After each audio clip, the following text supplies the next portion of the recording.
Bienvenue à vous sur le plateau de la matinale. Il est temps de faire le point sur l'actualité de ce mercredi 21 septembre au matin. Profitez bien d'ailleurs de cette nouvelle belle journée puisque le compte à rebours est lancé. Dans 48 heures, c'est officiellement la fin de l'été et le début de l'automne. On aura le temps d'en reparler. Et ce n'est pas pour ça d'ailleurs qu'il va faire mauvais temps. De quoi parlons-nous justement en ce milieu de semaine ? Eh bien, nous parlons du Caulois. Et si vous ne savez pas ce que c'est, eh bien, rendez-vous dans quelques minutes pour le découvrir. Ça se passe sur l'île de Noirmoutier. Et le bilan de ce Caulois 2022 est très positif. La saison fut épuisante, mais historique. Nous parlons également du boom démographique d'Esnay. La population de la commune a doublé en 30 ans, passant de 5 000 dans les années 90 à 10 000 habitants aujourd'hui, ce qui implique quelques changements. Là encore, vous verrez lesquels dans le journal. Du ciné aussi, dans les prochaines minutes, puisque nous sommes mercredi et le choix de la rédaction s'est porté aujourd'hui sur une comédie française qui réunit Sandrine Kimberlin et Vincent Macaigne sur les écrans des Herbiers ou encore de Saint-Gilles-Croix-de-Vie. Avant tout cela, un petit mot de météo avec du beau temps. C'est ce que je vous laissais entendre à l'instant pour tout le monde. Dès ce matin, la même journée, même programme qu'hier d'ailleurs. Pas plus de 10 dans cette première partie de journée. On verra le détail dans quelques instants. Mais rassurez-vous, cet après-midi, nous dépasserons bien les 20 degrés avec du soleil encore pour tout le monde. Et ce devrait être pareil pour demain. La mer, du côté des Marais, eh bien, la prochaine pleine mer, c'est en milieu d'après-midi. Les coefficients restent assez bas, vous le voyez, 34 et 40. Nous sommes donc toujours en période de mortes eaux. Mais ils vont remonter progressivement ces coefs et ils atteindront 95 dans une semaine. Je vous propose de découvrir à présent la carte des marchés du mercredi. Alors pendant que l'ensemble des rendez-vous de ce jour s'affiche progressivement à l'écran, ça y est, le progressif est terminé. Eh bien, moi j'ai envie de vous parler d'un petit nouveau qui n'est pas justement sur l'écran mais qui devrait apparaître dès la semaine prochaine. C'est le baptême du feu aujourd'hui pour Mouilleron-le-Captif. La commune lance aujourd'hui son premier marché, le marché de la Marelle. Ça va se passer de 17h à 21h. Ce sera tous les 3e mercredis du mois et pour la première, c'est en musique avec une quinzaine de producteurs qui sont annoncés. Côté éphéméride, c'est la Saint-Mathieu aujourd'hui. On peut également souhaiter une bonne fête aux Morane, aux Déborah ou alors encore aux Mathéo et tous les dérivés de Mathieu évidemment. Le soleil se couchera ce soir en Vendée à 20h05. On passe au journal.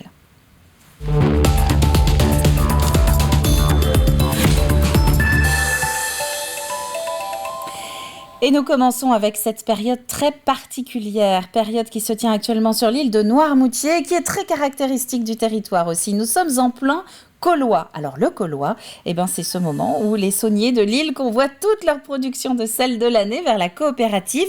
Un temps fort qui marque la fin de plusieurs mois de travail, une saison 2022 de record, vous allez l'entendre, très longue mais fructueuse. Grégoire de Châtillon. Une ascension au sommet de la plus haute montagne de l'île de Noirmoutier. Cet amoncellement de sel est un record. Démarré il y a une dizaine de jours, le Caulois sonne cette année la fin d'une récolte historique. On s'attend à un volume historique de 4800 tonnes environ, alors que le dernier record détenu était de 2019 avec 4200 tonnes. 4800 tonnes de gros sel, un record. Un record également pour la fleur de sel cette année. Cela correspond respectivement à 2 fois la quantité normale pour une récolte, grâce à une météo très favorable. Une année de sécheresse avec très peu de pluviométrie. Donc déjà une saison qui a démarré très tôt puisque dès début mai, les sauniers ont commencé à tirer le sel. Et qui s'est prolongé jusqu'au 20 août où on a été arrêté par des orages.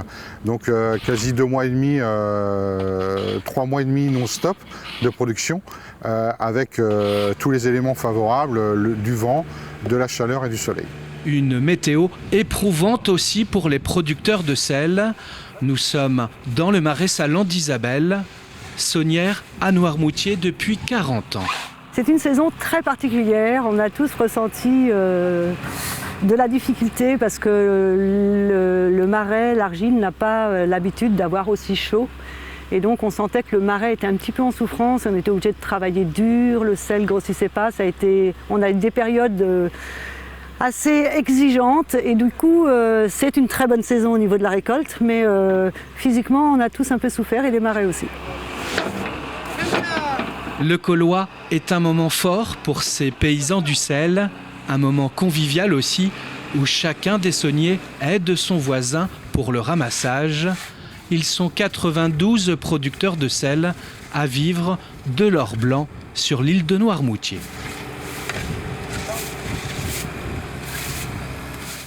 Et le sel en Vendée, ce n'est pas uniquement sur l'île de Noirmoutier. Il y a des sauniers sur le continent, à Boin, à Saint-Hilaire-de-Riez ou encore dans les marais de l'île d'Olonne. Qualité et quantité y sont également a priori au rendez-vous cette année. C'est une des préoccupations de cette rentrée, au point que le département s'est saisi du sujet au début du mois. La facture énergétique s'annonce elle aussi salée cet hiver pour les particuliers, mais également pour les entreprises qui sont appelées, vous l'avez peut-être entendu, à faire preuve de sobriété comme nous. Tant pour les coûts que pour la répartition des stocks. Et bien dans ce contexte, la communauté de communes de Mareuil-sur-l'Edissé vient d'organiser un atelier de bonnes pratiques pour les entreprises justement de son territoire. 2 heures pour donner quelques astuces avec l'association Horace, l'organisation régionale pour l'abaissement de la consommation énergétique. Nous sommes actuellement à la salle Othello pour un atelier sur la consommation d'énergie au sein des entreprises. Donc, je suis avec Florian Cabreux qui est chargé du projet d'énergie au sein de l'association Horace. Est-ce que vous pouvez nous donner quelques astuces pour réduire sa consommation d'énergie au sein des entreprises ?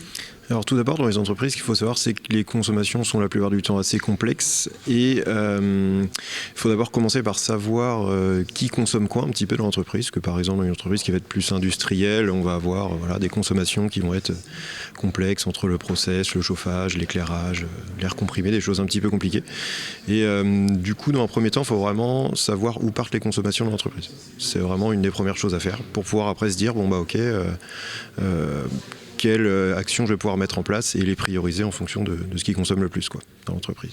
On remarque que certaines entreprises se tournent déjà vers les groupes électrogènes. Est-ce que c'est la solution ? Non, c'est pas vraiment une solution. Après, ça peut, en cas de vraiment mauvaise gestion des contrats, pour limiter un petit peu les prix qui sont vraiment hauts, surtout en période de pointe en ce moment. Ça peut, dans certains cas, aider à être rentable, mais voilà, c'est pas une solution à long terme. Le mieux, c'est de réfléchir un petit peu. Par exemple, pendant les périodes de pointe, il y a des heures en fait où l'électricité est plus chère. D'essayer de regarder si à ce moment-là, on peut pas ne pas consommer ou moins consommer, plus aller sur la sobriété que de produire, par exemple, avec des groupes électrogènes. Imaginons par exemple, j'ai une entreprise, j'ai une agence immobilière et c'est vrai que le coût d'énergie est assez conséquent sur mon chiffre d'affaires. Comment je peux faire pour justement le réduire au mieux ? Dans un premier temps, on peut par exemple travailler sur la régulation du chauffage, donc peut-être baisser d'1 degré en journée, bien regarder si on a des réduits, donc baisser la température au maximum, par exemple le week-end ou la nuit quand on n'est pas là. Toutes ces petites choses-là qui peuvent permettre de vraiment faire pas mal d'économies. Après, on peut avoir des choses assez classiques comme essayer d'éteindre les PC au lieu de les laisser en veille, éteindre la lumière, etc. On peut aller sur du 10% d'économie d'énergie, voire un peu plus si vraiment on s'y était jamais penché et qu'on n'avait jamais fait d'effort. Super, merci beaucoup. Les explications d'Agathe Poulès. Sa fermeture n'était pas passée inaperçue. Après 2 semaines d'inactivité et comme la quasi-totalité de la trentaine de sites de son exploitant, le complexe Océabule de Saint-Jean-de-Mont doit rouvrir ses portes ce mercredi. L'ensemble des activités de la piscine vont donc pouvoir y reprendre. Dans un communiqué, Vermarine indique, je cite, que des discussions ont permis de parvenir à des solutions qui provisoirement permettent de mieux appréhender les surcoûts substantiels en matière d'énergie. 2 semaines après l'incendie, de nouvelles perspectives pour les salariés et les clients du Super U de la Tranche-sur-Mer. 3 étapes à retenir. Un U-Express qui va ouvrir le 5 octobre près du site incendié. En avril, c'est une moyenne surface éphémère qui aura été reconstruite à la place même du supermarché d'origine. Puis une toute nouvelle grande surface dont le projet était déjà dans les cartons depuis quelques années prendra enfin le relais une fois sa construction achevée à la place d'un ancien camping en entrée de ville. Il est prévu de créer un supermarché éphémère qui devrait avoir sa création au mois d'avril, mars-avril 2023, qui lui fera 3000 mètres carrés comme celui qui a brûlé il y a peu de temps. Soit il sera sur le parking à côté du Super U qui a brûlé et le parking, et le Super U va être détruit et ils l'utiliseront en parking, ou soit ils reconstruisent un Super U éphémère sur l'endroit où le Super U a brûlé. Avec une population qui a doublé en 30 ans, Esnay fait partie aujourd'hui des communes les plus attractives dans le département. Une explosion démographique qui n'est pas sans conséquences, puisque pour la municipalité, il faut revoir les capacités de tous ses services ainsi que sa circulation. Simon Philippot. Parmi les communes vendéennes ayant connu une croissance rapide ces dernières années, il y a notamment Esnay. La commune a connu un véritable boom démographique, passant de 5000 habitants en 1990 à plus de 10 000 aujourd'hui. Et les demandes de logement y sont encore très fortes. Cela nécessite de repenser l'aménagement urbain. La première chose, c'est une densification importante, plus importante que ce qu'on a pu connaître dans les années passées, avec un chiffre à retenir, c'est avoir une densité moyenne de 26 logements à l'hectare. Au-delà de la question du logement, il faut aussi repenser les services et les lieux publics. Il va falloir adapter les différents services, que ce soit les écoles, que ce soit les équipements sportifs, que ce soit l'ensemble des infrastructures qui vont accueillir cette population. Et il va falloir l'anticiper et l'ancrer dans le temps. Ce n'est donc plus à l'aménagement de grands lotissements, mais à la réutilisation des espaces disponibles dans les centres-bourgs, et notamment les éventuelles friches commerciales ou industrielles. Nous sommes sur un ancien îlot qu'on appelait communément l'îlot Le Brasseur, ici en fond. Donc, qui est un ancien garage qui était historique sur Esnay. Donc ici nous avons un projet de redensification urbaine, donc d'une friche maintenant. Donc l'objectif de ce projet est la démolition totale du site. Il y a double objectif, donc de créer du logement en étage et de créer des commerces en rez-de-chaussée, avec les parkings qui les accompagnent bien sûr. Et le second objectif, c'est de réaménager ce carrefour pour faire un aménagement de sécurité. La demande de logement dans le département est encore très forte.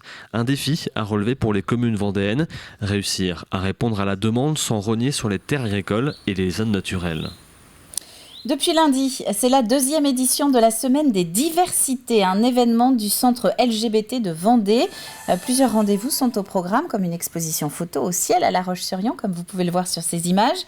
Autre temps fort, un ciné-débat avant de conclure la semaine samedi avec une marche des fiertés à La Roche-sur-Yon, une programmation très importante pour la Fédération vendéenne. Il y a l'idée aussi que cette semaine, c'est un peu une semaine de fête qui dépasse largement les problèmes du centre LGBT. C'est une semaine de fête où on peut montrer qu'on est différent. On peut s'afficher différent. Et ça fait, je crois que ça fait du bien à tout le monde et que beaucoup de gens qui jusque-là étaient un peu conservateurs ou ne vous cherchaient pas à se poser des questions, tout à coup s'ouvrent, interrogent ce qui se passe. Et puis enfin, si je ne parle que de l'homosexualité, quelle famille n'est pas concernée aujourd'hui par quelqu'un qui, parmi les enfants, les frères et sœurs, les oncles, les tantes, et y compris les grands-parents, n'a pas à revendiquer justement une sexualité différente ou simplement une sensibilité qui les amène à vouloir penser leur rapport au monde différent et leur sexualité tout simplement. Et puis des nouvelles de notre fleuriste de Pouzauges. Souvenez-vous, on vous l'a présentée la semaine dernière dans les journaux. Elle était en compétition ce week-end à Tours. Eh bien, Colline Chevreau revient médaillée d'argent de l'Oscar des jeunes fleuristes. Une 2e place, donc, alors qu'elle était en compétition avec 8 autres candidats de France entière. Voilà pour l'actualité de ce mercredi. On va terminer avec les prévisions météo détaillées pour les prochaines heures. Alors, d'ici le milieu de journée, c'est un beau soleil qui va s'installer en Vendée. Un petit peu partout, hein, pas de nuages normalement. Côté température, 9 dans les terres ainsi que sur le littoral. Une petite bulle du côté de Fontenay-le-Comte avec 10 degrés et 14 sur nos îles Dieu et de Noirmoutier où nous étions en début de journal. C'est la fin de ce flash. Il est donc temps maintenant de retrouver nos chroniques du jour. Et aujourd'hui, nous parlons cinéma, forcément, mercredi oblige, mais également sport.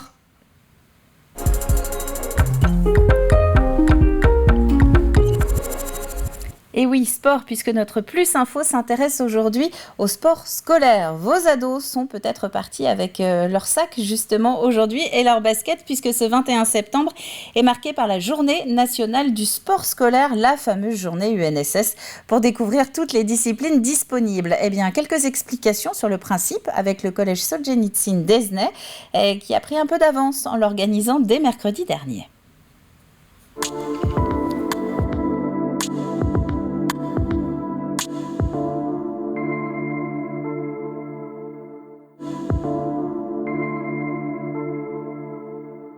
Ce matin, les élèves sont réunis par classe dans différents ateliers. Ils vont participer à des ateliers avec des activités sportives, comme par exemple le VTT, le badminton, des sports collectifs ou le tennis de table.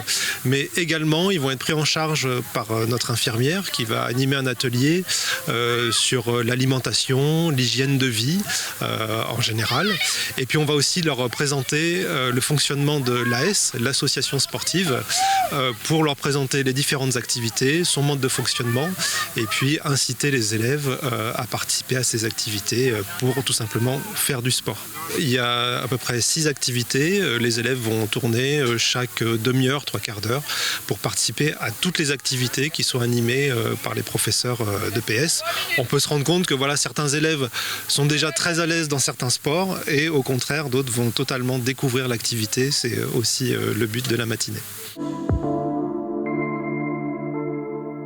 Chaque jour, entre midi et 2, après le repas, les élèves peuvent participer à différentes activités, ainsi que le mercredi après-midi, puisqu'on peut avoir des activités en dehors du temps scolaire avec des compétitions.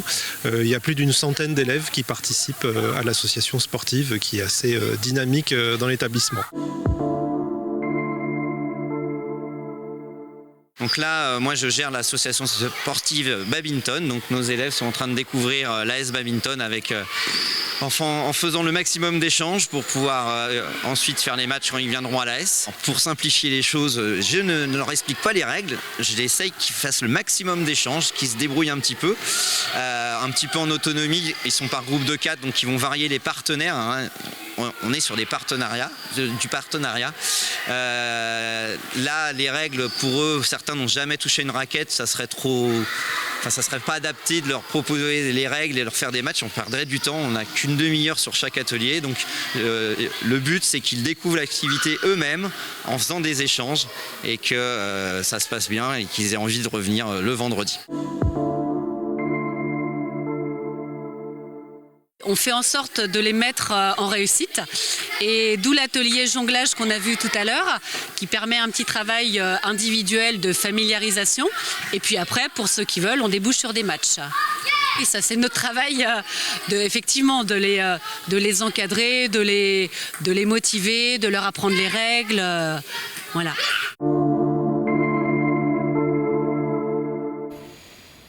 Et donc, écoles, collèges et lycées sont concernés par cette journée UNSS en ce mercredi. Le thème de cette année, inclusion et reprise de la pratique sportive. Nous, on va partir au ciné.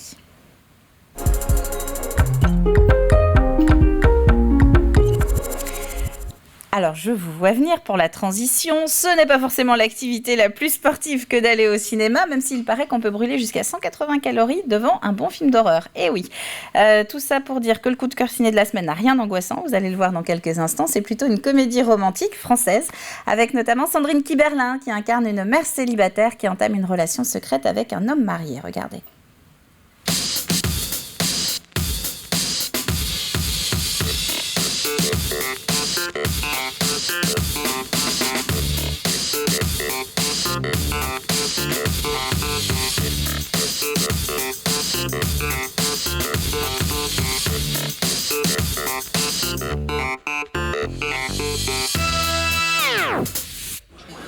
J'avais rien prémédité du tout à cette soirée.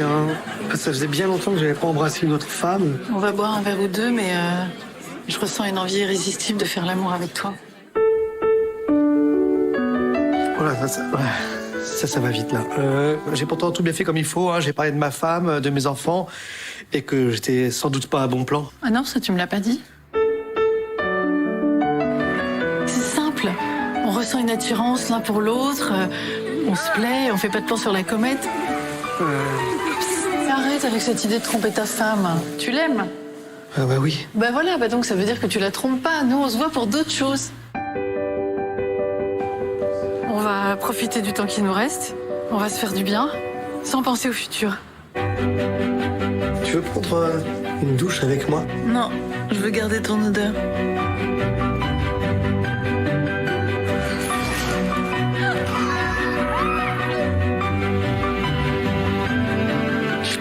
Comment ça, content? Tu veux dire que t'es bien? Non, autre chose que bien, je suis content.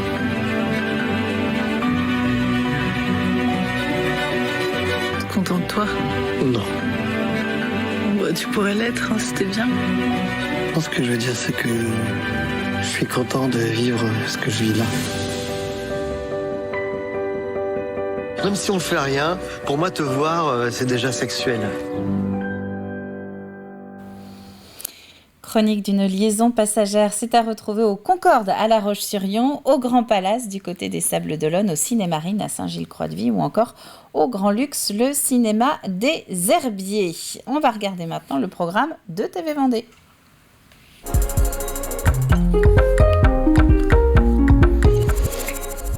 Et qui dit mercredi dit conseil de famille. Régis Bossard parle solidarité entre étudiants cette semaine. Il reçoit dans ses fameux fauteuils jaunes les représentants de la toute jeune association Mayonnaise. Écoutez l'extrait. Donc on est 2 étudiants en information communication. Donc je m'appelle Jérôme Lanluc et Rose Chénon. En fait on est spécialisé en métier du livre et on est en 2e année. Et en fait, l'association Mayonnaise Épicerie a été créée en avril 2021 par des membres du personnel de Nantes Université, mais aussi des étudiants. Et donc nous, on a repris l'association en mars dernier.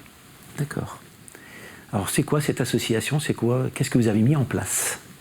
Alors nous, on s'occupe de faire des distributions alimentaires sur le campus. Donc à peu près un jeudi sur 2, voire environ 1 à 2 jeudis par mois, on fait des distributions pour les étudiants. Donc ils viennent dans notre local et ils peuvent se servir en denrées alimentaires. Donc vos missions, c'est une distribution de denrées alimentaires à destination des jeunes étudiants qui seraient en précarité? C'est ça, en fait, on accueille tous les étudiants de La Roche-sur-Yon, mais comme on est situé sur le campus de la Courtésière, c'est surtout des étudiants de ce campus-là qui viennent. Et en fait, on donne des produits alimentaires totalement gratuitement aux étudiants qui sont dans le besoin. Après, on donne aussi des produits d'hygiène féminine, par exemple, mais on reste surtout sur de l'alimentaire, en fait. D'accord. Et comment vous récupérez tous ces produits ? Alors on travaille avec la Banque Alimentaire et les Restos du Cœur principalement. Après on est aussi partenaire avec le planning familial et on travaille aussi ponctuellement avec des partenaires du centre de La Roche-sur-Yon. Donc il y a par exemple la Croissanterie ou Hello Roma qui eux nous donnent leurs invendus les mercredis et jeudis matin pour les distributions du jeudi après-midi. D'accord. Alors on peut être à la fois bénévole comme vous y êtes, mais on peut aussi bénéficiaire de l'épicerie solidaire ? Oui, en fait, on peut être vraiment les deux à la fois. C'est le cas en fait dans notre association. On a des membres qui s'occupent de gérer les distributions et qui viennent également récupérer des produits quand ils en ont besoin.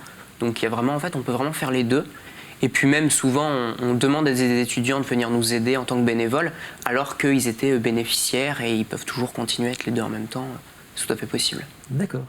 Et pour en savoir un peu plus sur cette association d'étudiants qui vient en aide aux étudiants, vous pouvez retrouver l'émission Conseil de famille en intégralité tout au long de la journée sur TV Vendée, mais également à la demande évidemment sur les différentes plateformes. Quant à nous, nous passons au 3e indice de la semaine pour le jeu.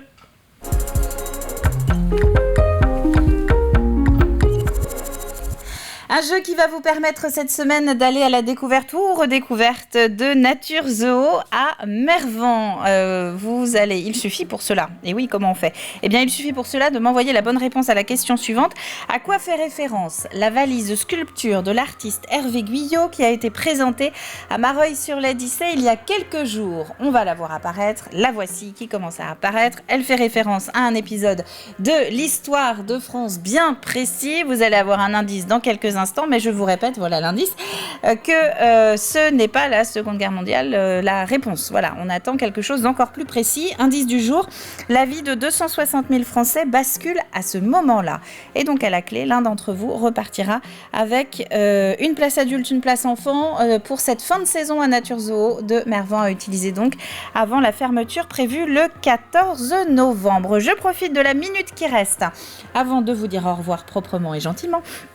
que c'est aujourd'hui le dernier jour pour vous inscrire à la Joséphine 2022 si vous avez envie de prendre part donc à cet événement sur la commune de La Roche-sur-Yon et donc participer à notre échelle à toutes et à tous dans la lutte contre le cancer du sein. Sachez que TV Vendée vous propose justement de vous engager dans une espèce d'équipe TV Vendée. Toutes les informations, c'est sur la page Facebook. On se donne rendez-vous un petit peu avant le départ. C'est le 9 octobre, le jour J, à La Roche-sur-Yon. On se donne un petit peu rendez-vous avant le départ de 11h à l'écart du peloton. On fait connaissance et on va marcher tout ensemble si ça vous dit. Voilà, le message est passé. Les inscriptions, c'est jusqu'à aujourd'hui, si vous avez envie de participer.